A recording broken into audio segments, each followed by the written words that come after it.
Well, hello there and welcome. My name is Deidra Murphy and I'm a personal fashion stylist of Style by Deidra, as well as a contributor to Pageant Planet, and I'm so happy to have you here for our new online video courses. And today we're just going to have some quick tips for your next Glitz pageant. So these age ranges can range from toddlers up into early teens and tweens ages, and I just wanted to have 3 main tips for both fashion, hair, and makeup. So now when it comes to the fashion portion of your next Glitz pageant, I would definitely recommend finding a teacup style pageant dress for your young daughter. These are typically found online. You can even find them on resale sites. You can find them from resale from anywhere from a couple $100s up to $5,000, so it just depends on what your budget is.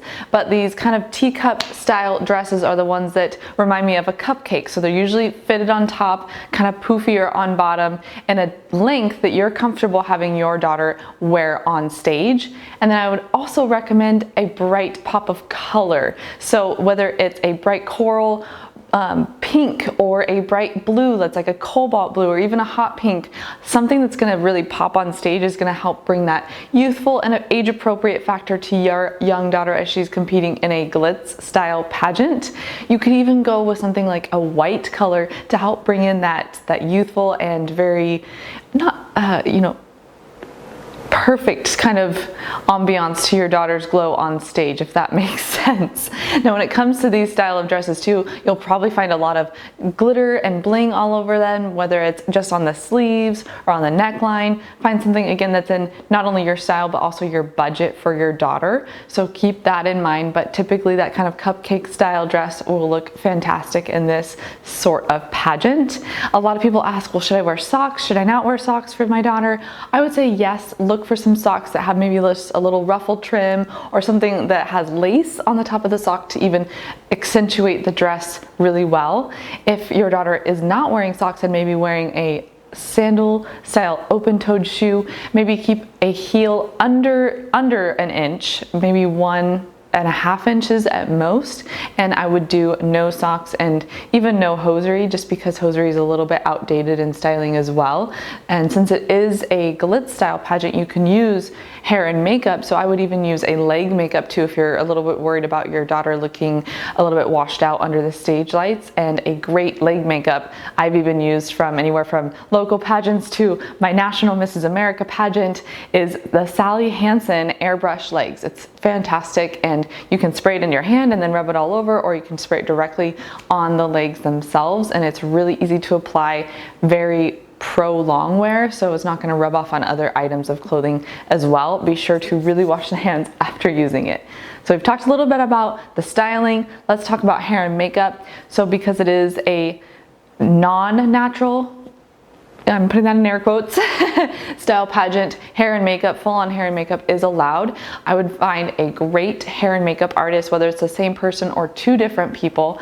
Anything from the eyelashes to full-on stage makeup, lipstick, everything is allowed. I wouldn't go too high into contouring, so be sure to have a really open conversation with your hair and makeup artist, or if you're doing it yourself, just because you don't want to make it seem too old for your daughter, since this is a younger system.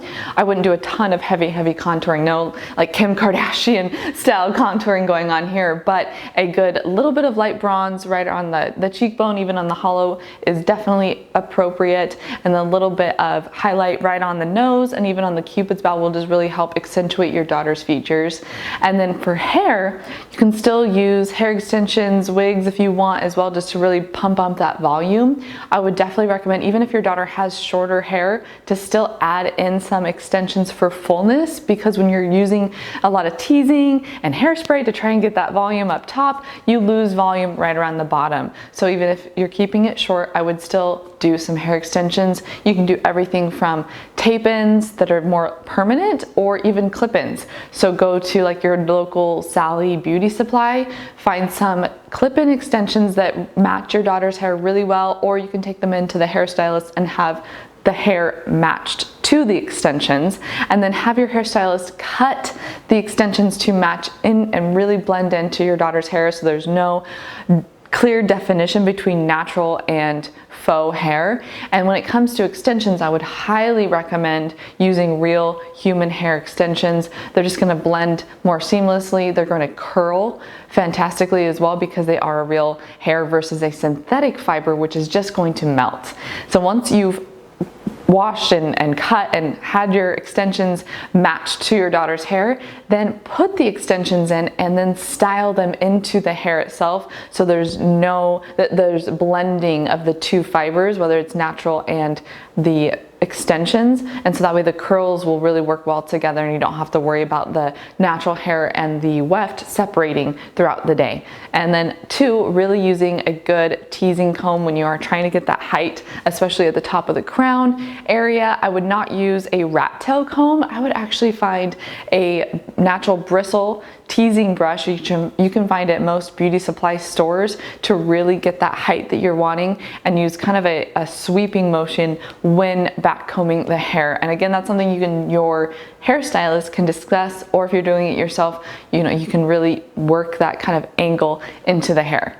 So I hope these tips help you as you prepare your daughter for her next upcoming Glitz pageant, and stay tuned for more courses that we have coming up. If you'd like more information with working with me specifically on styling and fashion for your daughter, please comment or click the link below and we can definitely connect. Thanks everybody. Mwah!